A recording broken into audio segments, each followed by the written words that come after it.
Alexander Dawson နဲ့ Tyson Fury သို့မဟုတ် Heavyweight တန်းရဲ့ဆရာကြီးနှစ်ဦးပေါ်စာရေးသူအားပေါ်နဲ့ Trilogy အကြောင်းအားလုံးပဲမင်္ဂလာပါချန်ပီယံကနေကြိုဆိုလိုက်ရပါတယ်ဘောက်ဆင်ပွဲတွေကြိုက်နေတတ်တဲ့ညီကိုတွေအတွက်အေဗီလာထဲမှာပဲ Heavyweight ချန်ပီယံနှစ်ဦးရဲ့ပွဲကြီးပွဲကောင်းတစ်ပွဲကလည်းရှိလို့နေပြန်ပါတယ်တယောက်ကတော့လက်ရှိ Heavyweight တန်းရဲ့ချန်ပီယံကြီး Alexander Usyk ဖြစ်တယ်လို့တစ်ဖက်ကလည်း Heavyweight ချန်ပီယံဟောင်းကြီး Tyson Fury ဖြစ်ပါတယ် Usyk ကပြီးခဲ့တဲ့ Daniel Dubois နဲ့ Heavyweight ခပတ်ပေါင်းစည်းပွဲမှာDaniel Dubois စီက IBF ချန်ပီယံခပတ်ကိုပါရရှိခဲ့တာဖြစ်လို့ WBC, WBO, WBA, IBO နဲ့ Ring Magazine ခပတ်စတဲ့ Boxing ချန်ပီယံခပတ်တွေအကုန်လုံးကိုပါသိမ်းပိုက်နိုင်ခဲ့တဲ့ရှုံးပွဲမရှိ Undisputed ချန်ပီယံတဦးဖြစ်လာခဲ့တာပါဒါပေမဲ့လက်ရှိမှာတော့ Usyk ဟာ WBO Heavyweight ချန်ပီယံခပတ်ကိုလူငယ် Fighter Fabio Wardley အတွက်ဆွန့်လွတ်ပေးထားတာဖြစ်လို့အဲ့ဒီ WBO Heavyweight ချန်ပီယံခပတ်ပွဲကတော့အဆိုပါချာတိတ်လေးကပိုင်ဆိုင်ထားပါတယ်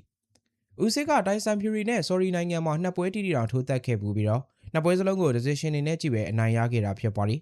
။လက်ရှိ Heavyweight ချန်ပီယံကြီး Usyk က Tyson Fury ထက်အသက်ကတစ်နှစ်ပိုကြီးပါတယ်။38နှစ် 38နှစ်တန်း fighter တွေဆိုပေမဲ့ပညာပိုင်းမှာတော့ကျွန်တော်စာရေးသူအမြင်အရ Alexander Usyk ကအပြတ်သက်သာပါတယ်။ကျွန်တော်အနေနဲ့ Heavyweight boxer ကြီး Usyk ရဲ့အားသာချက်နဲ့အားနည်းချက်တွေကိုအရင်ဆုံးပြောပြပေးသွားပါမယ်။ Usyk ကလက်ရှိ Heavyweight တန်းမှာနီးစနစ်ပိုင်းအကောင်းဆုံး boxer တဦးလို့သတ်မှတ်လို့ရပါတယ်။အဲ့ဒီနီးစနစ်ပိုင်းအကောင်းဆုံးဆိုတဲ့ Usyk ရဲ့အဓိကအားသာချက်တွေကိုပြောပါဆိုရင် footwork ပိုင်းနဲ့တက်လုံပိုင်းမှာလက်ရှိ Heavyweight တန်းမှာ12ချီပြည့်တဲ့အထိကိုတက်လုံမကြအောင်ထိန်းထားပြီးတော့ထိုးနိုင်တာ Usyk တယောက်ပဲရှိပါတယ်။ Usyk ဟာပွဲပြီးကန်ဒီလေပို့ပြီးတော့ဖိအားပေးထိုးတက်တဲ့ boxer တဦးပါ။ခြေထွက်လက်ထွက်ကတော့ကျွန်တော်တူတဲ့အမြင်ရဆိုရင်လက်သီးချက်တိုင်းကအလေးလွင်းအဖိတ်စင်မရှိပဲအမှတ်ယူရတဲ့နေရာမှာလေဆရာတဆူလို့တောင်တင်စားကြပါလိဒါက Usyk ရဲ့အားသာချက်တွေကိုအရင်ပြောခဲ့တာဖြစ်ပြီးအားနည်းချက်လို့ဆိုလိုက်ရင်တော့ Alexander Usyk ဟာ Heavyweight တန်းမှာတော့အရန်မောင်းနဲ့အလုံးထည့်သေးတဲ့ boxer တွေအထဲမှာပါပါတယ်။နောက်ပြီး Usyk ဟာ body shot တွေအနိုင်ခံရပါများရင်လေဟန်ချက်ပြတ်တတ်တာကိုသူ့ရဲ့ထိုးသက်ခဲ့ဘူးသမျှပွဲစဉ်တိုင်းကိုကြည့်ရင်သတိထားမိနိုင်တာပဲဖြစ်ပါတယ်။ Tyson Fury ကတော့ခန္ဓာကိုယ်အနေထားနဲ့ရုပ်ရည်ယူပကာကိုကြည့်လိုက်မယ်ဆိုရင်ပြိုင်ဘက်ဖြစ်တဲ့ Alexander Usyk ထက်တောင်အသက်ကြီးမယ်လို့တောင်ထင်ရပါတယ်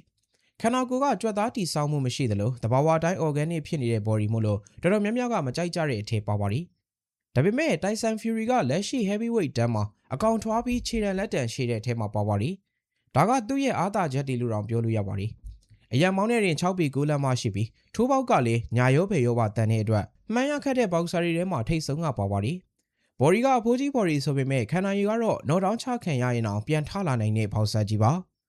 Heavyweight တန်းမှာသူတို့ရဲ့ power ကြီးတာကြောင့် knock down ချအောင်ထိုးခံရရင်ပြန်ထလာနိုင်မှုဆိုတာမလွယ်ပါဘူး။ဒါပေမဲ့ Tyson Fury ကသူ့ရဲ့နာမည်ကျော်ပွဲကောင်းတွေမှာလှုပ်ပြထားနိုင်ခဲ့တဲ့ boxer တဦးပါ။ Tyson Fury ဟာပြိုင်ဘက်ကိုကြိုးဝိုင်းထဲမှာစိတ်အနှောက်အယှက်ဖြစ်အောင်စွာကစားတတ်တဲ့အချက်ကလည်းသူ့ရဲ့အားသာချက်တွေကတစ်ခုပါ။ Tyson Fury ရဲ့အားနည်းချက်ကတော့ပွဲပေါ်မှာအာရုံစိုက်မှုအားနည်းတယ်လို့မာကုံကောင်းပေမဲ့ခန္ဓာကိုယ်ကြန့်ခိုင်မှုပိုင်းမှာတော့အောက်ပိုင်းကဘဲလီကားတဲ့ sorry ရဲ့ခြေထောက်လိုမျိုးဖြစ်နေတဲ့အတွက် Usyk နဲ့ရှင်ရင်ဒီအချက်တွေကနှိမ်ပါတယ်။ Tyson Fury ရဲ့ပွဲပေါ်အာရုံမရောက်လို့အမှတ်တွေရတဲ့နေရာမရပဲရမှတ်ဆုံးရှုံးပြီး Usyk ကိုရှုံးခဲ့တဲ့ပွဲတွေကတာရကအနေနဲ့ပြစရာရှိနေတာပါ။ Tyson Fury နဲ့ Alexander Usyk တို့ရဲ့တတိယမကြေပွဲ Trilogy နဲ့ပတ်သက်ပြီး Fury ကတော့သူ့ရဲ့မွေးရမြေ UK မှာပဲပွဲဖြစ်ချင်နေပြီးကမ္ဘာကျော်ဝင်းမလေးကွင်းကြီးထဲမှာထိုးသက်ချင်နေတာဖြစ်ပါတယ်။တကယ်တမ်းမှာလည်းဒီပွဲကိုအင်္ဂလန်နိုင်ငံဝင်းမလေးကွင်းကြီးထဲလာမယ့်ဧပြီလ18ရက်နေ့မှာကျင်းပဖို့အတွက်စီစဉ်ထားတယ်လို့သတင်းတွေအရသိရပြီးဒါဟာစိန်ခေါ်သူ Tyson Fury အတွက်တော့လက်ရှိ Heavyweight Champion Alexander Usyk နဲ့တတိယအကြိမ်မကြေပွဲအနေနဲ့ထိုးသက်ခွင့်အတွက်